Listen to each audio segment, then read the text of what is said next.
Hey guys, what's up? Welcome back here to another edition of Intuitive Angling, and thanks a lot for making some time out of your day to check the video out. I know that everybody's really busy out there, so appreciate you guys tuning in today. And in today's video, guys, we're going to revisit a topic that I talked about when I very first started my YouTube channel about 3 years ago. I was making the point why I don't use a Hotfoot and why you should not use a Hotfoot, and why it's a lot safer to use a throttle and not use a Hotfoot. And this was a really controversial video, but it shouldn't be, because guys, there's a lot of expert boat drivers out there, people that race boats, people that own boat companies, all that type of stuff, that do not use Hotfoots. They use the throttle, and I want to sort of explain that and maybe sort of change your way of thinking a little bit if you have used a Hotfoot. So we'll get into that. But real quick, guys, I wanted to remind you about our new feature on the YouTube channel here. We got that new View Product Shopping tab up.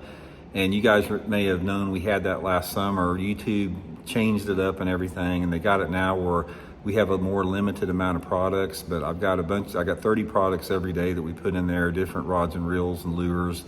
And if you guys are interested in supporting the channel, it's a really good way. All you have to do is click on that. You have to purchase one of the products, and we get a small percentage of that. So they sort of changed it up. But anyway, if you're looking to buy some tackle, that's a good way to help the channel out here. So much appreciated. Okay guys, here's the deal. I do not use a Hotfoot, never have. I've experimented with them.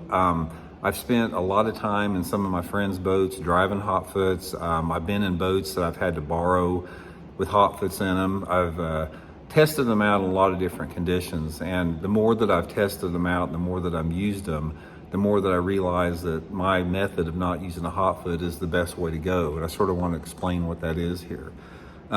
One of the big myths and misconceptions that I get every time I talk about this is people say, "Oh, Randy, you can't be safe if you don't have two hands on the wheel. Hotfoot is a safety issue." I call BS on that, guys. I've been driving a bass boat since 1975 without a Hotfoot. And I can promise you, I've been in rougher water and bigger water and more boat waves than 99% of the people watching this video, and I have never had one single safety issue driving with my left hand on the steering wheel and my right hand on the throttle, ever. That's not a valid argument saying that it's not safe. So you can leave that out of the comments there. I just completely don't agree with that. But that being said, I want to tell you guys the benefits of not using a Hotfoot. Now, the first thing, in my opinion, it's safer without a Hotfoot. Safer for yourself and the people with you, and it's also better for your body, especially. Now, let's take, for example, when what I think is the most dangerous situations that you can get in bass boating, and that is when you're dealing with choppy water, rough water, that type of stuff. And especially really big water. Now, I'm talking about waves that are, 4 to 8 foot tall. I've been in a bunch of them out there on the Great Lakes. I fished all the Great Lakes before. And what happens is if you're sitting on your butt with a Hotfoot, you can't see over the console of your boat to read those big sets of waves that are coming at you. And what I do, as I want to show you here, is I set on my right knee. So this is how I drive the boat. You can see I've got my knee right there. I've got my right hand on the throttle. And of course, I'd have my, left hand on the steering wheel here. But this is how, God dang camera, I got in the way here. Let me get that out of the way. But anyway, this is how I sit in rough water like that. I've got my left foot on the floor like this. And then I've got my right knee right here on the seat. Now, by doing this, what it does is it elevates me another 1.5 or 2 foot higher. And by being almost 2 foot higher over the console of the boat, I can read everything out there. I can see better out in front of me. I can see how the waves are coming in.